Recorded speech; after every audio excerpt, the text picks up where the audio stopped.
Good afternoon and welcome to another point of sale orientation. My name is Derek. I'm a consultant and trainer here at Calyx, and I'll be walking you through our point of sale orientation this afternoon. First thing I'd like to do is to tell you what our point of sale is.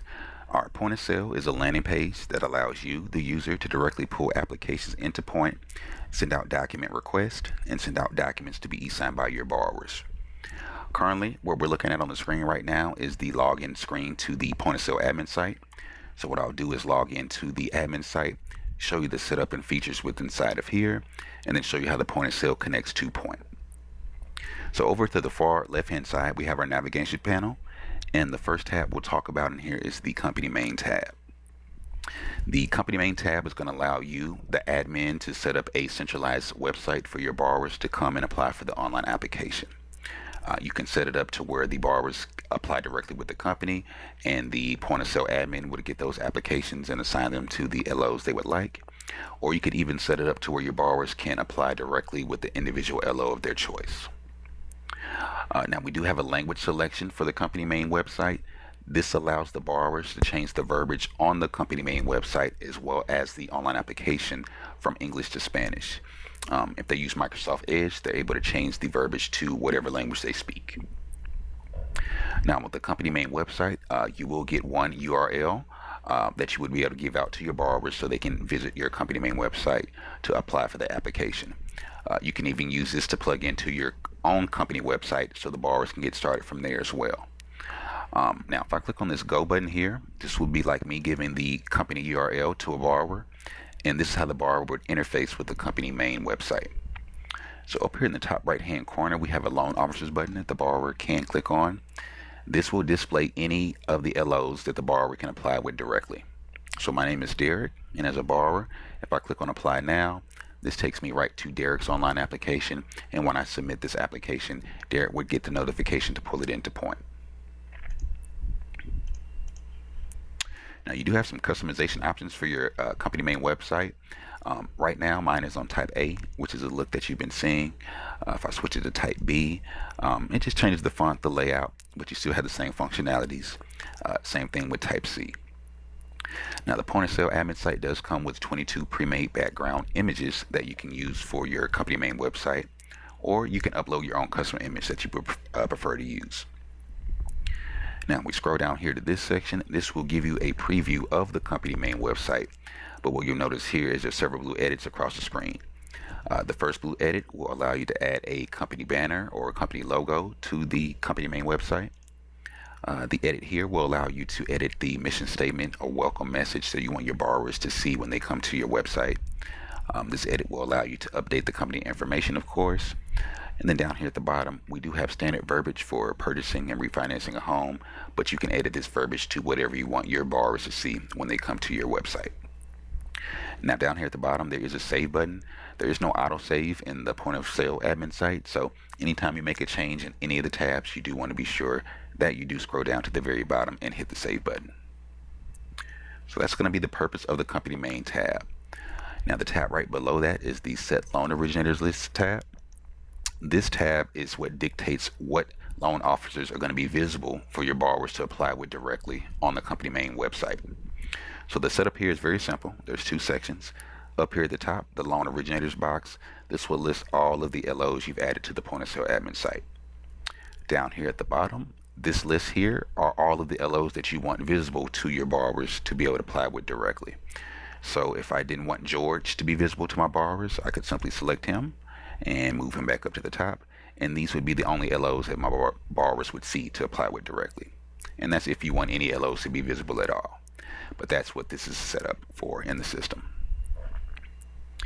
Now the next tab we have is the default information tab.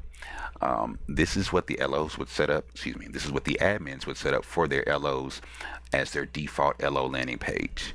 So generally you would come in here, maybe put the company logo, the company information. Down here is where you can do customization of the LO landing pages. I'll show you this in a different section.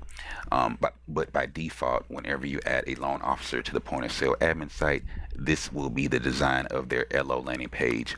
That is, unless you give them edit access, which will allow them to customize their own LO landing page.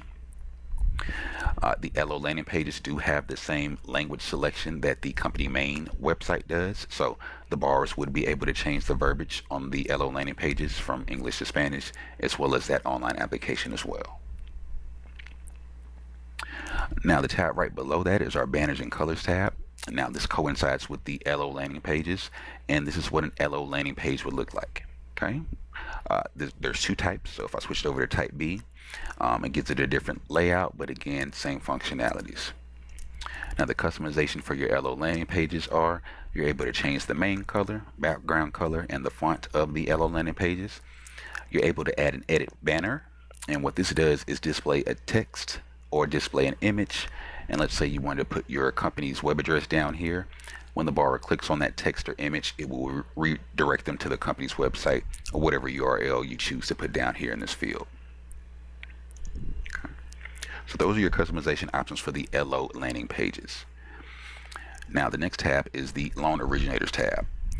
I'm currently logged into the Point of Sale Admin website as an admin, so there's going to be certain functionalities as an admin that I have that my loan officers will not. A good example of that is under the Loan Originators tab. As an admin, I'm going to have this forwarding tab, which we'll talk about. As an admin, of course, I'll be adding new users to the Point of Sale Admin site, which would be done here with the New Users button. And then as an admin, I'll be able to see all of the users that I've added inside of my Point of Sale Admin site. So let's talk about adding a new user to the Point of Sale. We'll click on New User here in gray. And up here at the top, you're going to put in the contact information of your loan officer. The email address you put here will be their username. The configuration section we're actually going to talk about a little further down in the orientation. But after that, this is where the admin is going to grant the access rights that they want this individual to have to the Point of Sale. Disable site means that this user will be able to send out e-disclosures and document requests only. No access means that this user will not have an LO landing page or an online application for a borrower to apply to. This would generally be given to a processor. Read-only limited access. This LO will have an LO landing page, an online application, be able to send out document requests and e-disclosures, but they won't be able to customize their own LO landing page. And then the edit user configurable. The LOs will be able to do everything I stated above, in addition to being able to customize your LO landing page. So once you've given them the access rights that you want them to have, you'll select the state or states they're licensed to work in and then hit save. Once you hit save, that user is automatically going to appear down here on your list.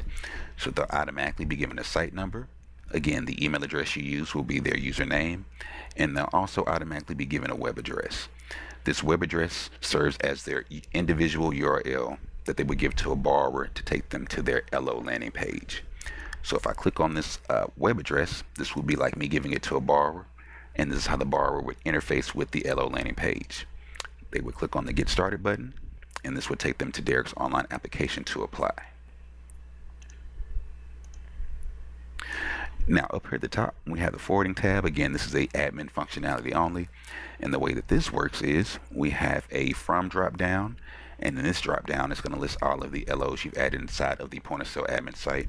So I'm going to go ahead and select Celestine here, and in the Forward To drop down, I'm going to select another LO, Marisol, and then I'm going to click Add, and yes. Now what you notice is Celestine and Marisol are down here on this list along with Derek and Lawrence. So let's give an example. Celestine goes out of town for 14 days in Florida, and she wants someone to be able to receive those alerts for when her borrower uploads documents, submits an application, or submits a e-disclosure they send out to be e-signed. She also wants Marisol to be able to pull those documents into Point in her absence.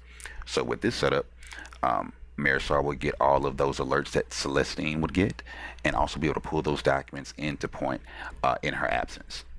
And once Celestine gets back in town and wants this forwarding to end, then the admin will come in here and cancel the forwarding.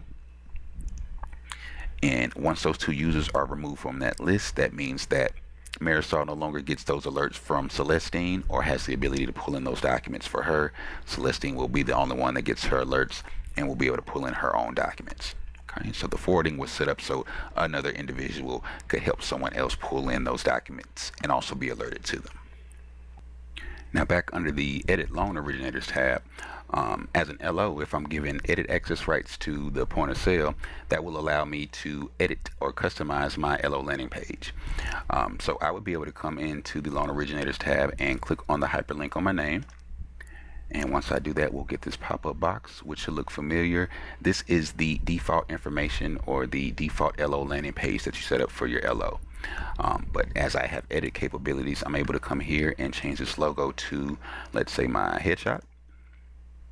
I'm able to choose what phone number is displayable for my borrowers. So if I don't want the cell phone number, I can choose to show an office phone number or ETC, which stands for etc., or other number. So whatever the radio button is on is a phone number that will display to your borrowers. If you're in a different location, you can update your company information. And then down here at the bottom, this is where the LOs are able to customize their LO landing pages with videos, images, and text. So they're able to come in here and let's say they want to put in their mission statement. And then in addition to that, we've added these three icons over here to the far right. They're able to insert images to their LO landing page. So if I wanted to add my company logo, I could do that. We're also able to embed videos into the LO landing pages. So let's say you had a company YouTube. I could click on this middle icon for insert media, and I can come over to YouTube, and let's say I wanted to embed my point training video in here. I would simply just come up here and copy this URL, go back to point, and I would paste it in this source field and hit OK. And as you can see, that video will be watchable and playable for your borrowers. Now the third icon is if you want a clickable link that the borrower can click on to take them to YouTube to watch the video instead. So if I paste that same URL in here that I did to embed the video and hit OK, that now inserts a clickable link for that borrower to click on. All right. Now before I hit save, I do want to scroll down here to the bottom. Here is the web address or the individual URL that you're given to give to your borrowers. It will be your first and last name .zipforhome.com. You are able to change that. So if you have edit access rights to edit your LO landing page, you'll be able to edit your web address. If not, your admin will be able to do it for you. So I'm going to hit save. And then what I would like to do is just go take a quick look at my LO landing page so we can just see those additions that I added. So you can see I've got my verbiage up here at the top, my image, the playable video, or the clickable link that the borrower can click on to take them to YouTube. Alright, so back in Zip, we have our new mortgage calculator tab. We have added mortgage calculators to the company main website as well as the LO landing pages. So this is where you would turn those on, and I'll show you where those are located. But here you can give your mortgage calculator a description that your borrowers can see on your company main website as well as the LO landing pages. So if I go back to our company main website real quick here, the mortgage calculator is going to be right below the Apply Now tab. So I click the Calculate Your Mortgage, which expands and gives us our mortgage calculator. So as you can see, this is meant for the borrower to be able to put in amounts and play with the pie chart and even get a pay schedule. Okay, so they're able to come in here and put loan amounts, interest rates, and terms. If they click on the advanced option here, this does expand, and they're able to put in amounts for property tax, home insurance, all the way down to additional payment amount and interest only. These items here are where they're going to manipulate the pie chart. So as you see, as I start putting amounts in there, it does manipulate the pie chart. Over here to the right of the mortgage calculator, the borrower is even able to create a payment schedule. So if I click on payment schedule and scroll down, it will give me a real payment schedule based off of the information that I've typed into the mortgage calculator. Okay, so this feature is beneficial to your borrowers, and it will also be located on the LO landing pages. So just real quick, let me go back there. Here's my LO landing page, and right below the Get Started button is our mortgage calculator that works in the exact same way. Okay. Right below that, we have our product section. And on the product section, our product introduction tab, this is where you're able to turn on the product tab that your borrowers can see on the company main website as well as the LO landing pages. So you turn that on here.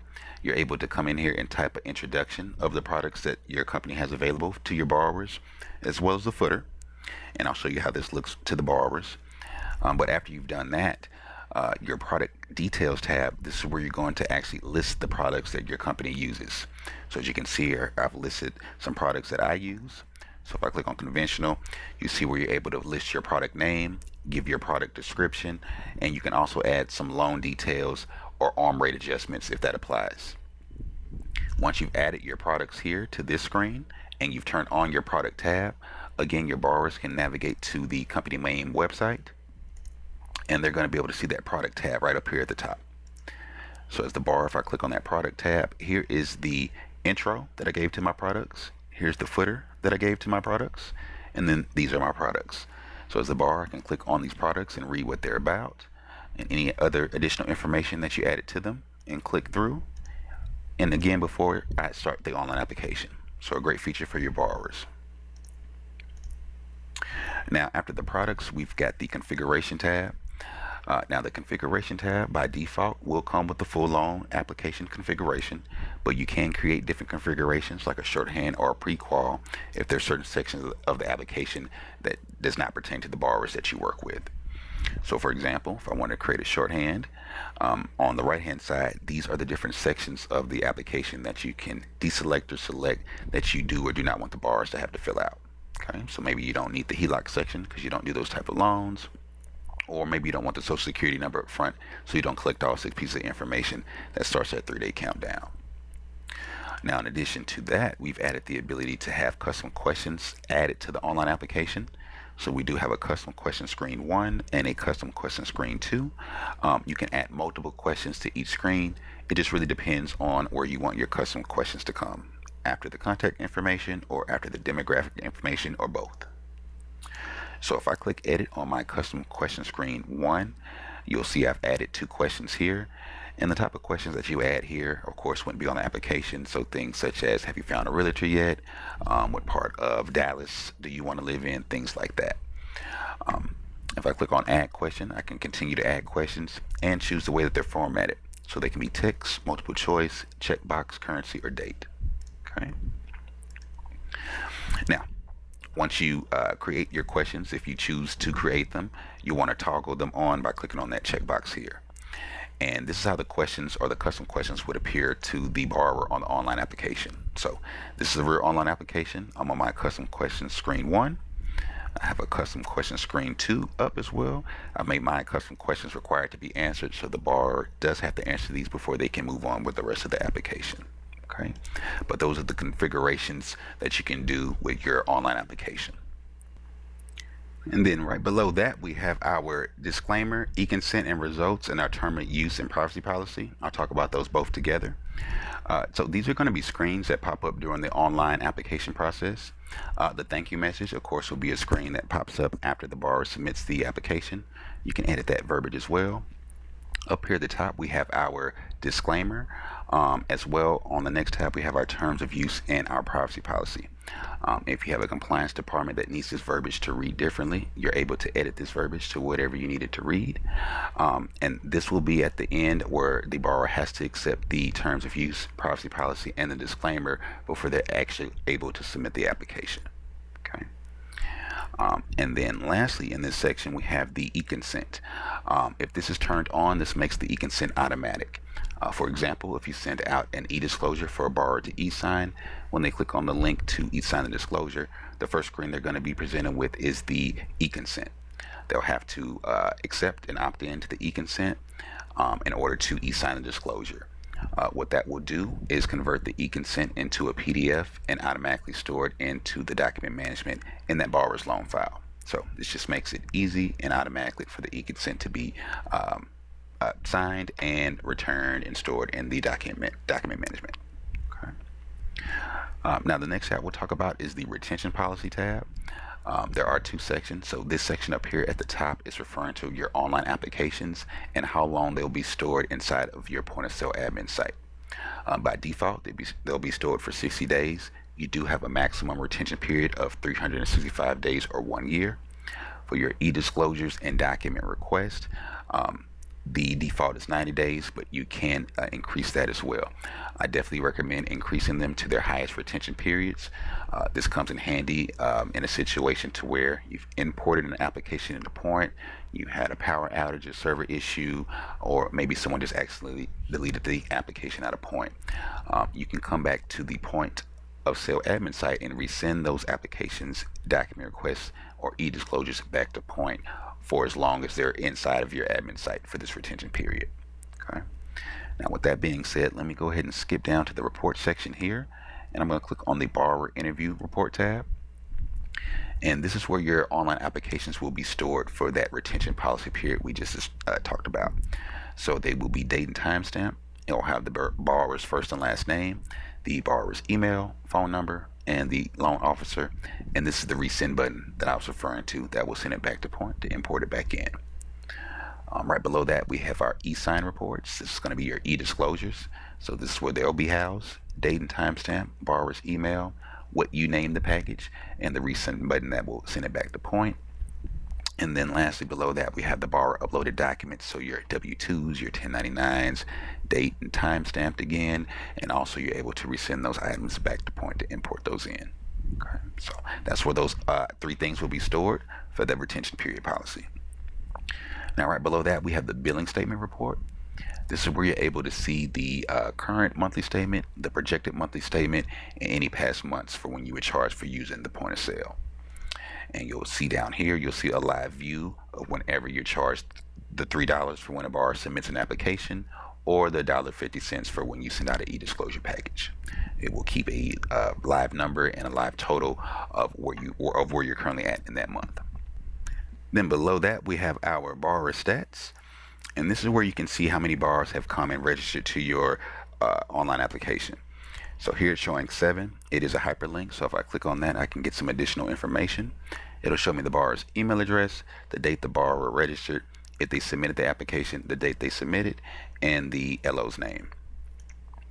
And then beneath that, this is where you can generate a little mini report. You can base it off a LO and a date range, or if I hit search, this is going to generate and let you know the actual number and percentage of borrowers that got started with the online application, abandon the application, and submit the application. Okay, so you can get a little mini report on those facts. Now we're going to go back up to our notification section. The first tab underneath that is going to be our email setting. So under email setting, this first section here, this is going to be the primary email address of the point of sale account holder that we're currently logged in as. So I'm logged in as myself. This will be my email address. If you do change your email address here, just note you are changing your username. So your username will always be the email address listed here. Now, the primary account holder does have the ability to add up to 5 additional emails to receive their notifications. And those notifications will be that of online application submissions, document requests that have been uploaded, and e-disclosures that have been e-signed. So you can use this in 2 ways. You can use this for multiple inboxes that you may have, or you can use this to put a processor's email that you want to be notified when those items do come in. Okay. Just keep in mind that these individuals will only be alerted. They will not have the ability to pull those documents into Point like you can do with the forwarding feature that we talked about earlier. Now, if I click on the email preference section, up here at the top, the receive LO notification emails. If this is toggled on and you put your email address here, you're going to be CC'd on all of the LO's notifications inside of your point of sale admin site. And those notifications consist of the application submissions, the document requests, and the e-disclosures. So very good tool if you like to keep track of all of what everything your LOs are doing. This would be a great tool for you to use. Now down here at the bottom, you're going to set your time zone. In the middle, the receives notification email with borrower contact information. I'm going to toggle this on and show you exactly what this is referring to. So I'm going to hit save. Toggle that off first. So I'm going to hit save. And then what I'm going to do is I'm going to go to my LO landing page and I'm going to get started. So what I just toggled on was this checkbox here. So with this setup, the borrower is going to fill out their contact information. They're going to have to agree in order to hit next and complete the application. The borrower checking this checkbox will also send an email to the LO letting the LO know that a borrower has started the application. but it doesn't mean that they have finished the application. Some of our LOs didn't like that. They only wanted to be notified when the borrower completed the entire application, which is why you have the ability to turn that feature off. So I'm going to turn it off and hit save. And if I go back to my online application and refresh, that checkbox now goes away, and the borrower can fill out the contact information and complete the entire application, and the LO will not receive an email notification until the borrower submits the entire application. So we've left it up to you guys to decide how you want to be notified about those application submissions. All right. Now, right below that is the edit email section. This section is all of the automatic emails that the point of sale sends out for these different actions, whether it be document request, a thank you email, so forth and so on. So currently we're looking at the verbiage of the thank you email. If I switch to the document request, we'll be looking at the verbiage for the document request. You can edit any of these emails as well. What you will notice is that these emails have bracketed fields. These are merge fields, so when the borrower gets the email, it will populate data from the online application and from within inside of the point of sale admin site. So it'll say hi, and it will say the borrower's real first name, I'm requesting W-2s and 1099s, so forth and so on. So if you do edit these emails and you want to add or you delete a field, merge field, you can simply just add them back by clicking on this drop down and adding those additional merge fields back. Okay. Now down at the very bottom, we do have the option to turn on an email signature for the automatic emails.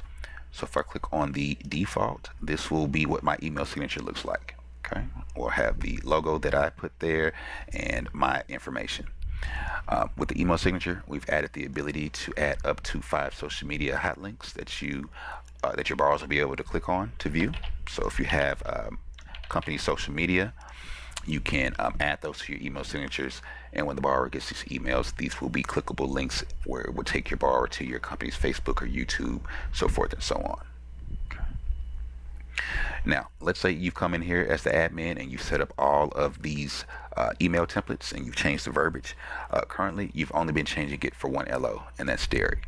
If you want to copy these settings to another LO or all of your LOs, we've made that easy to do on this screen. So if I click on the copy settings link, it expands. So if I wanted to copy all of the verbiage that I just typed up for Derek to, let's say, Lawrence, I could select Lawrence, hit copy. Lawrence is going to have all of the same email verbiage and settings as Derek. Let's say you just added several LOs and you want them to all have this verbiage. You can select all users. This will populate all of the LOs in this drop down. And if I were to hit copy, all of these LOs would have the same email verbiage and setup as Derek. So we just made that easy for you to set up your emails and copy those settings to your individual LOs. Now the edit reminder feature.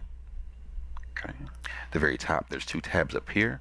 The one that's colored in teal or aqua, this is going to be for the document request and the e-disclosures. This gives you the ability to set automatic reminders for your borrowers to remind them to finish document requests, e-disclosures. So if I toggle this on, you're able to send out reminders via email, text, or both. You can choose the time that you want these reminders to go out. So let's say 12 p.m. And then for the document requests and e-disclosures, you're able to set reminders as far back as 14 days or 2 weeks before the due date. Okay. And then you will want to set a frequency. So there's 4 frequencies here. If we do once, this will go off on the actual due date. If we do twice, the first alert will go off on the first day of that 14 days, and the second one will go off on the due date. And then, of course, every day, this borrower is going to get 14 emails and texts at 12 p.m. before the due date, and then every other day. Okay. Below that, these are the automatic email reminders and the automatic text message that will go out to the borrower. You can edit these emails and text messages as well. Now, up here at the top, the incomplete loan interview reminder, this is for the unfinished application. So one thing to highlight here, if a borrower does not finish the application, they can either close down the browser and they'll have to start from the beginning whenever they choose to start back up, or they can save it and create what's called a borrower dashboard. That borrower dashboard will allow them to sign back in with their email and the password they created to finish the application where they left off. Okay. The second thing I want to point out is the feature that we're currently talking about, the reminder feature, will only work if the borrowers create a borrower dashboard. Keeping in mind the borrowers do not have to create a borrower dashboard in order to use a point of sale, but in order to use the reminder feature, the borrower would have to create a borrower dashboard. And they would be forced to create a borrower dashboard if they saved their application and wanted to finish where they left off. So with that noted, same thing with the alerts for your unfinished application. You can toggle that on. The alerts can go out via email, text, or both. You can choose the time. This one just works a little bit differently as far as the drop downs. So this does go down to 14 days, but it just means something a little bit different. This is 14 days after an unfinished interview. Will you be able to have the reminder start going off to remind the borrower to complete the application? And the maximum amount of reminders that you can set for the online application is 3. So with this setup, this means that the borrower will receive 3 reminders in 3 different days to finish the online application 14 days after they stopped the application and did not proceed to finish. Okay. So the email notifications and text notifications work in the same way as it does on the document request and e-sign, and so does the copy settings in this screen as well. So if you made all these edits to these reminders and you want to copy it from one LO to another, you can do that from here. If you want to copy it to all your LOs, you can select them all and copy from here. Real-time saver. And then we have our settings section with our Google Analytics tab. The Google Analytics, if you register with Google Analytics and register your point of sale account with Google Analytics, it's going to give you a deeper analytical view of the activity going on your website. That will be things such as total time users spent on website, how many new users were added in one day, total revenue made, things such as that. So if you like that type of analytical view of your website, this will be a great tool for you. Now beneath that we have our document template tab. This is where you're able to set up documents to request along with the initial application submission. So when the borrower submits the application, before the borrower submits the application, but after they finish, there's a screen that pops up asking them to upload these documents. If the borrower doesn't have the documents, they can skip it and just give you the application. If the borrower has one of the 5 documents you're requesting, they can upload that document. You'll get that one and the application. What we've added to the document template, we've added 2 things. First thing is we've added the ability to add a condition to a document, therefore it's only being requested for the borrowers that it pertains to. For example, the divorce decree.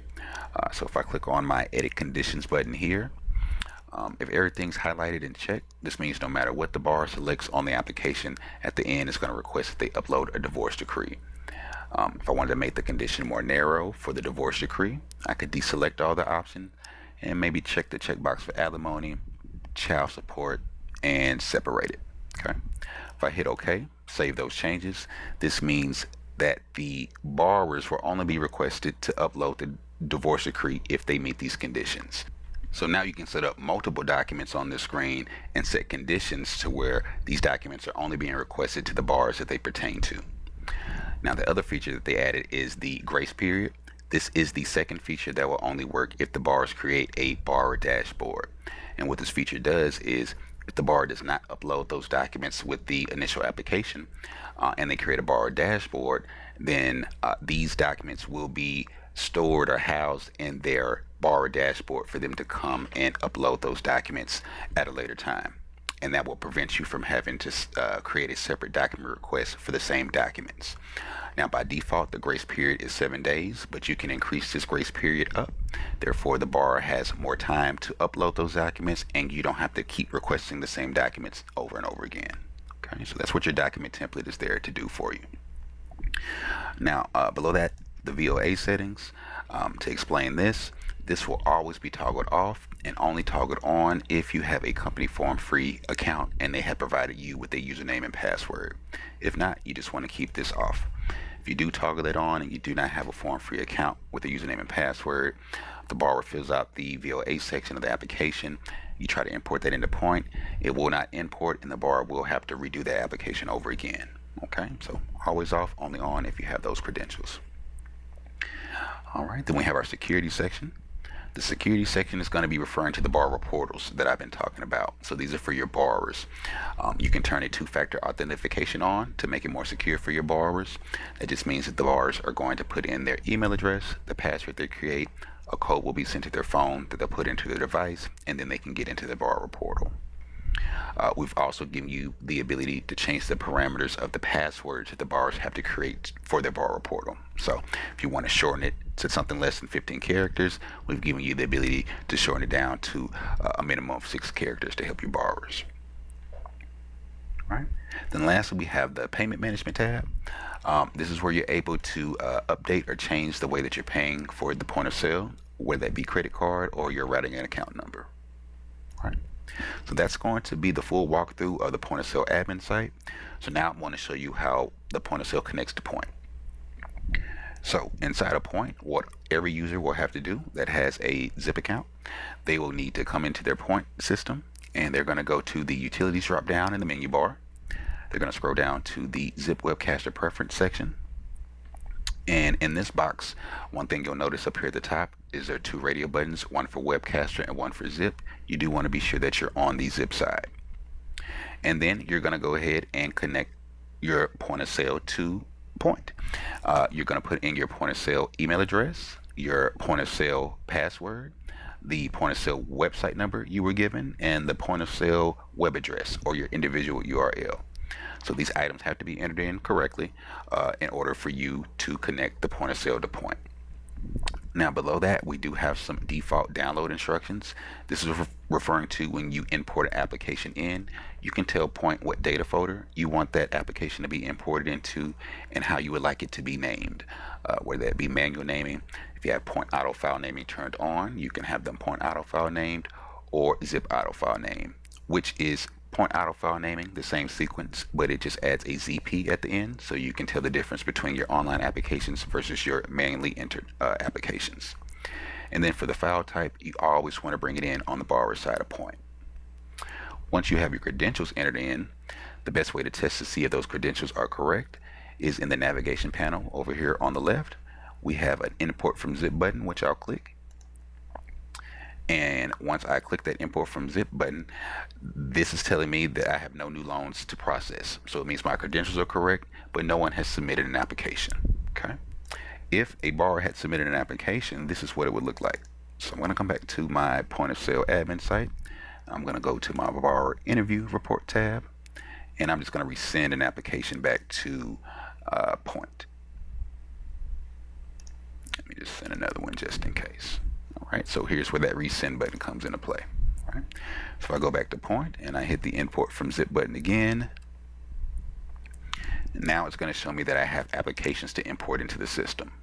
So now I can uncheck or check the applications that I'm ready to import into the system now. And then down below, we talked about the default download instructions. They are default. So if you get to this point and you change the data folder that you want to import the application in, you can change it from here. And then you can also change how you want it to be named before you import it into the system. Right? So I've actually already imported in a Zip application, which I'm going to open now.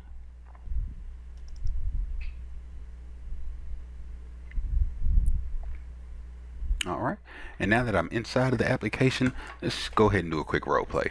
So let's say that our borrower did not upload any documents that we requested with the application. They didn't create a borrower portal, and we need to do a document request from within inside of Point. What we're going to do is we're going to go up to the track option in the menu bar. We're going to scroll down to status. And on this screen, we are going to scroll down to the third section that is titled document requests, which would be here. So you can see I have a list of documents that I would generally request from a borrower. So in this section, you can request as many documents as you want. So I'm holding control, which lets me skip around and choose multiple documents that I want to request from my borrower. But let's just say in this instance, I want to request business tax returns. So I've got that document highlighted. I'm going to come up and click on the send and retrieve button up here at the top. We'll get this dialog box that auto-populates the borrower's email address, the document that we want to request, and we can even put a little note down here to the borrower, need by Monday. Okay, then we're going to hit send and retrieve, and we're looking for Point to tell us that this request went out successfully to our borrower.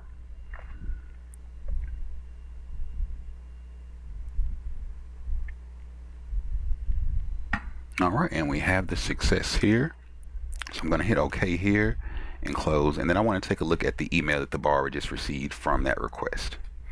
So let's see if my email will come in here fairly quickly, and there we go. So this is the email that the borrower just received, and this email is asking the borrower to sign in, and that's because this borrower has created a borrower dashboard. So this is the borrower's email address. They're going to put in the password that they created.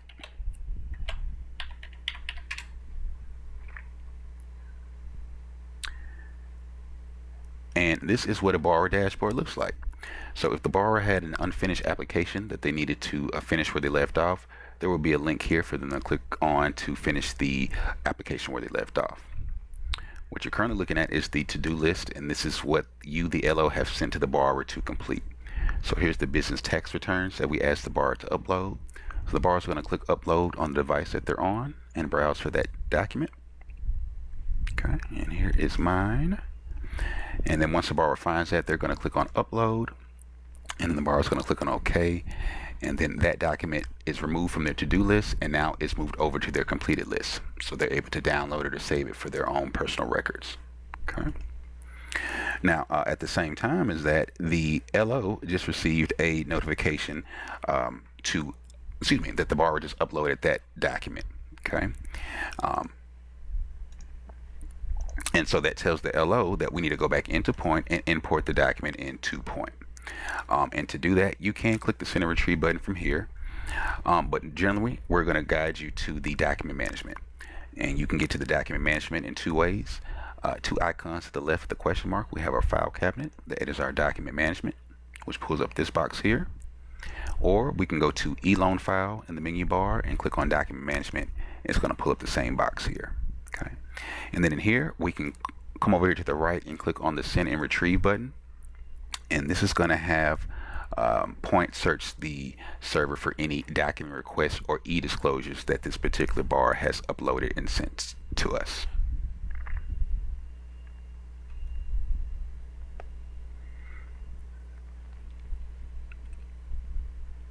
All right, and as you can see, it pulled in that business tax returns that I requested from my borrower, and it is now stored in my document manager.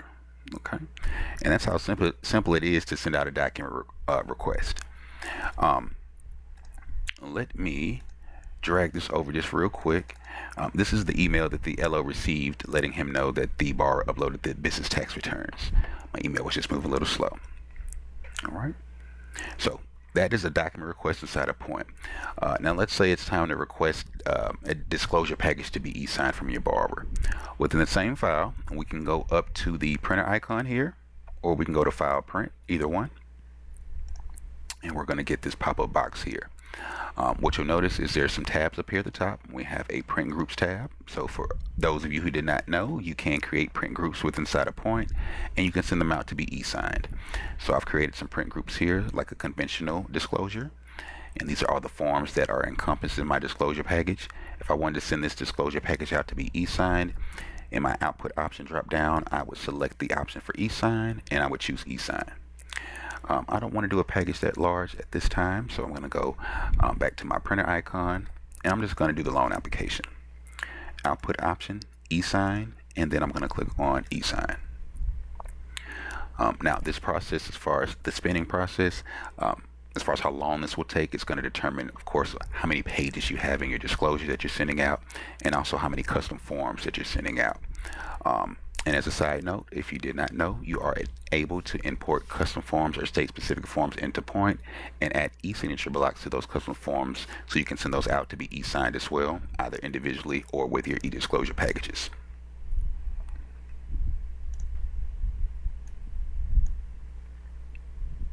All right, so once it's done, you're going to get this pop-up box, and what it's asking you to do is to give your e-disclosure a name. Okay. And then right below that, we have a checkbox, very imperative checkbox. Send as one PDF.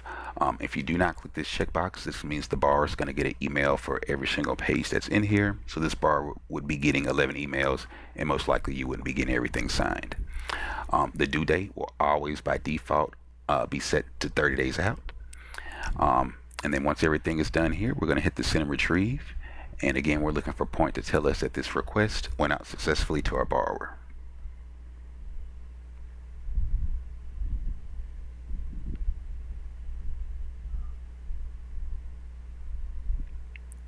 All right, so we have the success that this went out to our borrower. Let's take a look at the email that the borrower received for this request.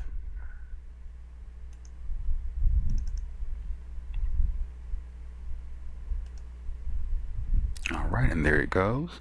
So the borrower is going to sign back into their borrower portal.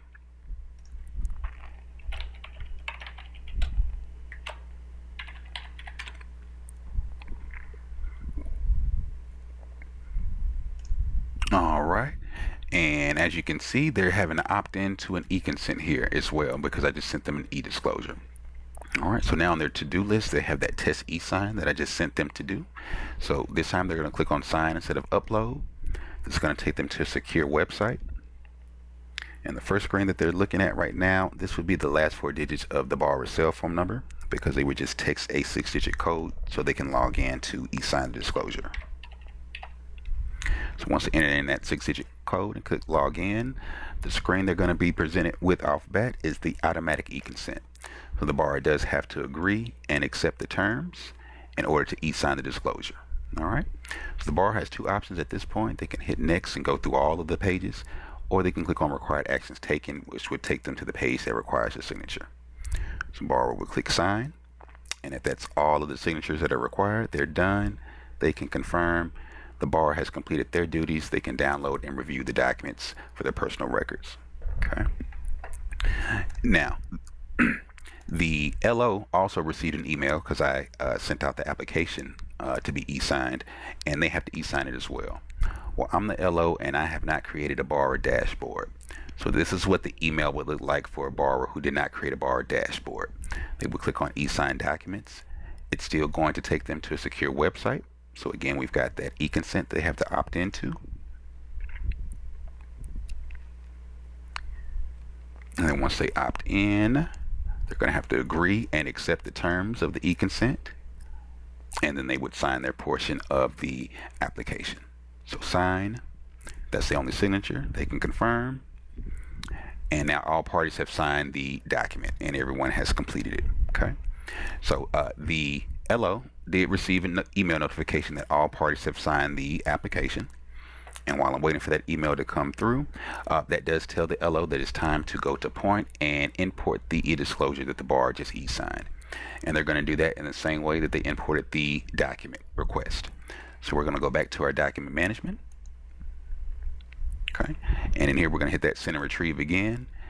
And again, this is searching the server for any document request or e-disclosures that this borrower has uploaded and sent back to us. So while that's doing that, this is the email that the LO received letting him know that all of the parties have signed the e-disclosure and then it was time to come into Point to import it back in, which is what we're doing now.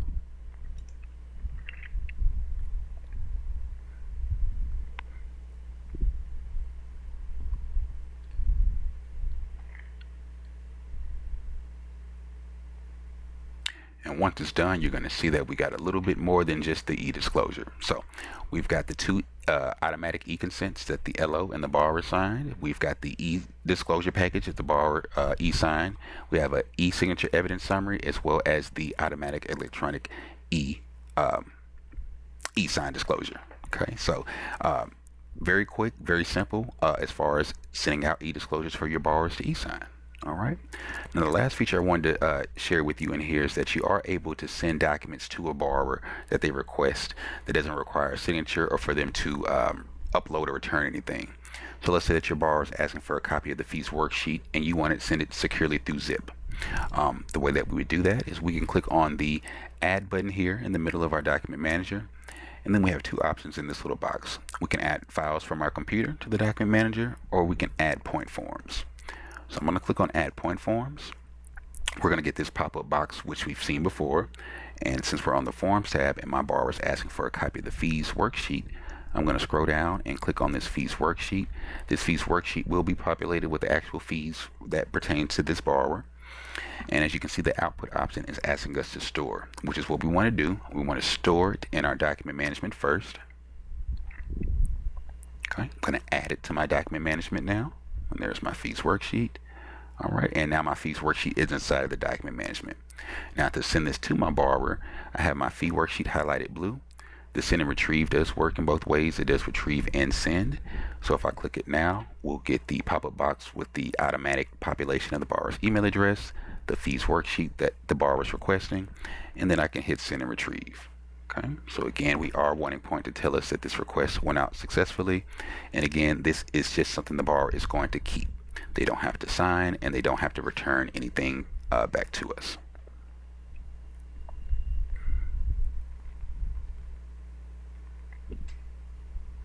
All right, so that went out successfully. And as the borrower, let's take a look at the last email that we received today, which is our request for a copy of the fees worksheet. All right, so that is come in. It's asking us to sign in again for one last time as the borrower. So let me go ahead and put in my password.